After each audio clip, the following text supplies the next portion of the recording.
¿Qué tal? Espero que este nuevo relato sea de tu agrado. Respira, claustrofóbico. Regálame tu like y comparte. Gracias por estar aquí.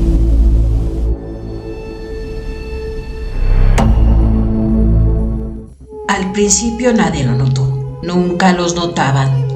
Era solamente otro extranjero más que iba de paso. ¿Por qué habría de prestar atención? Además, los funerales de Felipe de la Macorra tenían entristecidos a todo el pueblo. ¡Qué manera de morir! Atrapado por las garras de esa extraña enfermedad que se encargó de secarlo desde dentro. Su viuda solo se quedó hasta el martes siguiente de esa semana. Luego se marchó donde su mamá, en Zacatecas. Tenía prisa por viajar y acabó mal vendiendo su rancho, sus muebles y los pocos animales que el difunto le dejó. Instantáneamente se corrió el rumor de que la mujer había envenenado a su esposo para ir con su supuesto amante. Incluso se hablaba de conformar una comitiva para ir en búsqueda de la supuesta asesina y traerla para que dé explicaciones. Eso hasta que empezaron a conocer los casos que acontecieron a la semana siguiente de su partida. Fue doña Leoncia la que sufrió la muerte de la primera gallina. Naturalmente fue a quejarse a lo de su vecina. Era bien sabido que el condenado perro traía ya mañas consigo, y casi media docena de gatos lo evidenciaban. Sería a las 7 de la noche cuando se acercó hasta la entrada de su casa con gritos que llegaron hasta mi ventana. Nunca me gustó meterme en cuestiones que no afecten directamente a mis asuntos, pero me interesó bastante saber cómo acabaría aquel entuerto. ¿Quién otro sino su mugroso perro podría ser? ¿Y qué pruebas tiene de que él fue? ¿Pruebas? Si quiere le traigo la gallina con todo el lodo para que la vean. Cualquier otro perro pudo haberlo hecho. Incluso alguno de esos propios chamacos podrían haber sido. Claro, y de seguro ellos le abrieron el pescuezo y le drenaron al pobre animal. La discusión duró más o menos media hora, con cada una de las partes alegando, una en defensa del perro, otra en defensa de sus gallinas. La disputa acabó cuando ninguna pudo mostrar la culpabilidad o no del perro, y luego de unas cuantas amenazas, doña Leoncia, entre gruñidos, se regresó para su chabula. Retomé entonces mi lectura, que duró hasta casi la llegada del sol, cuando el cansancio por fin me venció. Deben de haber sido las 5 o 6 de la tarde cuando me desperté. El libro de la noche anterior aún seguía entre mis manos en vigilia por mi regreso. La criada había pasado temprano a la casa y sin molestarme dejó todo ordenado para cuando despertara. Comprendía ya mis horarios nocturnos de esparcimiento y lectura. Un plato de frijoles con carne de cordero se hallaba sobre la mesa, tapado con otro boca abajo para evitar que las moscas se dieran un festín durante mi reposo. No me apeteció probarlo. No me hallaba de humor para tolerar las especias y tópicos picantes en exceso con los que cocinaba la muchacha. En cambio, me alisté con uno de mis mejores trajes, tomé mi bastón y salí a disfrutar de la brisa vespertina de verano. Fue exactamente esa noche cuando lo vi por primera vez. Cruzamos un saludo efímero y siguió su recorrido por las cercanías del panteón municipal.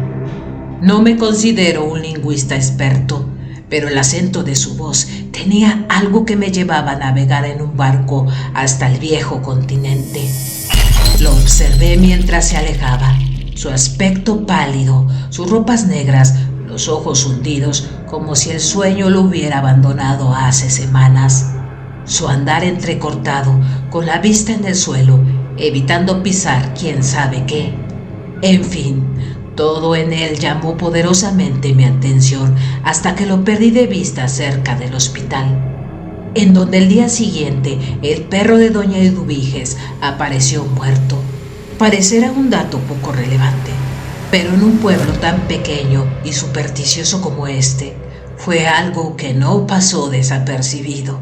Al menos 10 vecinos se arremolinaron alrededor del animal Y como era lógico de pensar, todos culparon a doña Leoncia, pues al igual que yo, varios oyeron la discusión a causa del perro y la gallina muerta. Ni una sola gota de sangre fue hallada en el cadáver.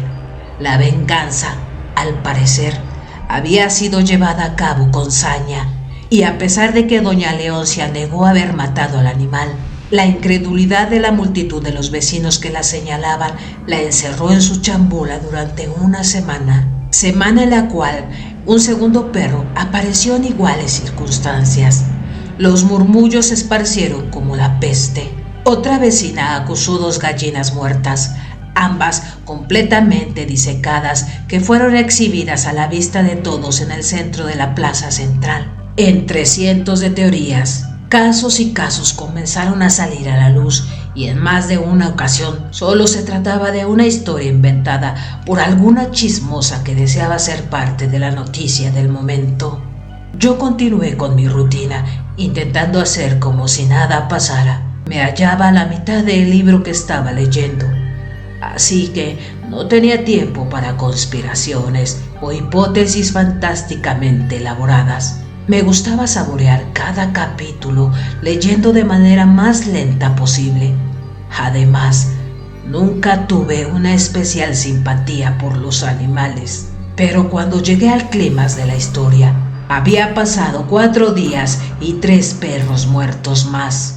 Fue un jueves, según recuerdo, cuando me volví a cruzar con el tipo de aspecto curioso en el mismo lugar de la primera vez. Aunque en esa ocasión no mediamos palabra alguna, llevaba prisa. Al día siguiente, una anciana descubrió el primer cadáver humano. Una niña, de quizás unos 7 años. Los horrorizados primeros rayos del sol la encontraron tendida sobre una de las tumbas del panteón. La palidez de su carne avisaba que la hemoglobina ya no se encontraba en ninguna fibra de su cuerpo. Alguien acusó ver un par de medias lunas de dientes marcados en el cuello de la pequeña. Incomprobable. Dicen que el llanto de sus padres resquebrajó el alma de quien la oyó. Yo no asistí al entierro. Sé, eso sí, que le construyeron una tumba muy bonita y la pintaron con cal, para que cada mañana, con la primera luz del sol, brillara en el centro del camposanto. La situación se tornó insostenible cuando un segundo niño fue encontrado muerto, con idénticas características que la primera. El cementerio se empezó a considerar maldito. Los vecinos, aterrorizados, se amontonaron en la puerta del Palacio de Justicia, donde el doctor Porfirio González se hallaba en ese momento, atendiendo un fuerte dolor estomacal del jefe de la policía. Al escuchar la multitud pidiendo respuesta, fue el doctor el primero en tomar la palabra. Un virus, eso es lo que es. Fue la primera hipótesis que encontró para aquella masacre.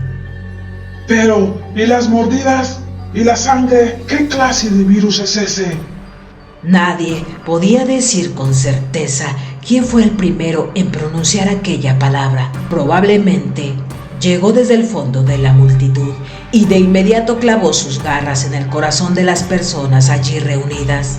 La histeria se volvió colectiva. Las madres horrorizadas sujetaban fuertemente a sus niños contra su pecho, mientras hacían una temblorosa señal de la cruz en el aire, recordando a las gallinas, a los perros, a Felipe, a los niños. De seguro, todos víctimas del mismo engendro. Los hombres sujetando su terror, apretujando los puños contra el cuerpo, para evitar que alguien más advirtiera el temblor de sus manos. Como hombre de ciencia, el doctor intentó tranquilizar a la vecindad. Amigos, escuchen por favor, ¿cómo pueden pensar siquiera considerar tal idiotez? Los monstruos no existen, son un invento y nada más que eso. Las voces comenzaron a alzarse cada vez más fuerte y obligaron al doctor a atrincherarse detrás de la puerta del palacio para evitar ser linchado por ir en contra de la teoría ya aceptada por todos.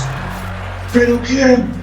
Se preguntaban mirándose unos a otros con desconfianza. Cada uno comenzó a recordar en el otro algún comportamiento sospechoso, alguna conducta extraña, alguna vieja discusión. Pues si hay algo que abunda en los pueblos chicos, son las pequeñas rencillas entre vecinos. Los dedos no tardaron mucho en levantarse, señalando a la persona que tenían enfrente. Gritos, empujones y golpes de puño colmaron la calle mientras el doctor, parapeteado detrás de la puerta, intentaba apaciguar las cosas. Entienda, por favor, los seres que ustedes mencionan no existen. Además, si quisieran desvariar y creer en esa clase de supercherías, ¿por qué no mejor piensan que se trata de un nahual o de la Llorona? O no sé, que los mató el Charro Negro, por ejemplo. Nada de lo que proponen forma parte de nuestra creencia. Son más bien el folclore de otras tierras muy lejos de aquí, inventos de gitanos, de herejes. ¿En verdad? Entonces no puede ser ninguno de nosotros. Gritó satisfecho uno desde el fondo de la multitud. Un extranjero. Debe ser un extranjero. Cada uno de los de ahí presentes soltó un nombre, una descripción, una nacionalidad. El jefe de la policía, luego de oír cómo la cacería se iba organizando, intentó intervenir por primera vez, aunque sin mucho éxito, hasta que aquel hombre de a quienes se encontraba culpable resonó por entre las voces de todos. Don Jorge, no cabe duda, solo basta con verlo. Aseguró un experto. Yo jamás lo vi salir durante el día, solo lo hace por las tardes, cuando el sol comienza a perderse detrás de las montañas. Yo lo vi varias veces rodando el cementerio. Son cosas que hacen dijo alguien mientras su voz se perdía entre los demás. La junta vecinal obligó a los policías a hacer rondas nocturnas después de eso, y podía uno cruzarse con uno o dos agentes mal armados y de rostros disconformes de cumplir aquella tarea, pues nadie en su sano juicio quería enfrentarse a un no muerto. Yo continué, a pesar de todo, con mis paseos por la tarde, cuando los mosquitos y el calor me daban una gentil tregua para poder descansar de su feroz hostilidad. Durante las 2 semanas que siguieron los hechos ya mencionados, no volví a cruzarme con el para entonces espectral forastero, ni aun cuando mis paseos duraban hasta bien entrada la noche. La paranoia general podía verse en los ojos de cada uno de los vecinos con los que me cruzaba, buscando en el rostro de los demás el de aquel extranjero. Nadie sabía con exactitud dónde vivía, pues no solía prestarle atención a los forasteros que llegaban al pueblo. Lo más común era que solo se quedaran por 1 o 2 semanas y siguieran su viaje a donde quiera que se dirigieran. Aquella masacre que comenzó con una gallina muerta hasta llegar a 2 cadáveres de niños llegó a su fin 2 meses después, cuando un grito de aullido resonó una tarde en las calles de la colonia. ¡Auxilio! ¡Es él! ¡Está cerca del hospital! ¡Lo acabo de ver!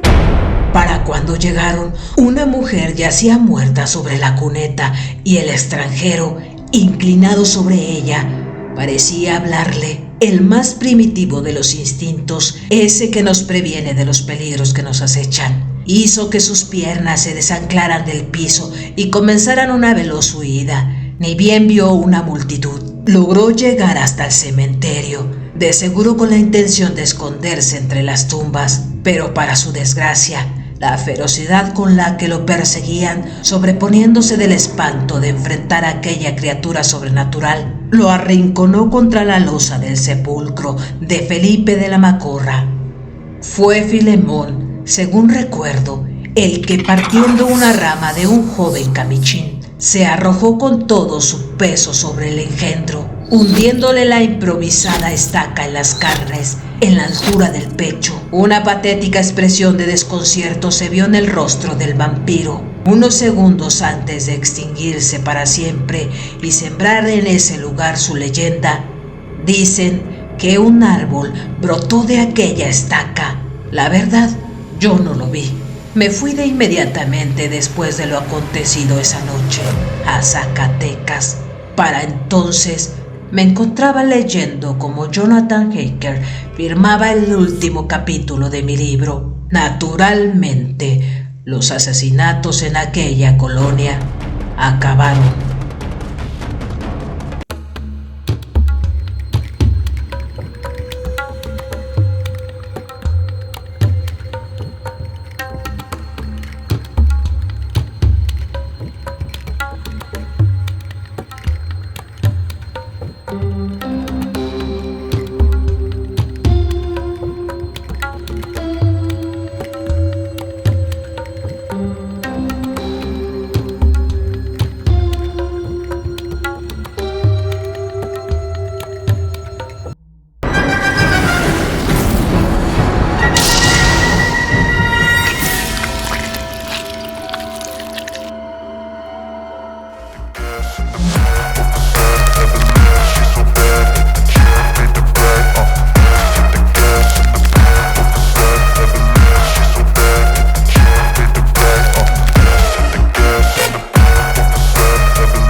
By thirst, I'm inspired by worth. I desire your worst, so you can just hide while I work.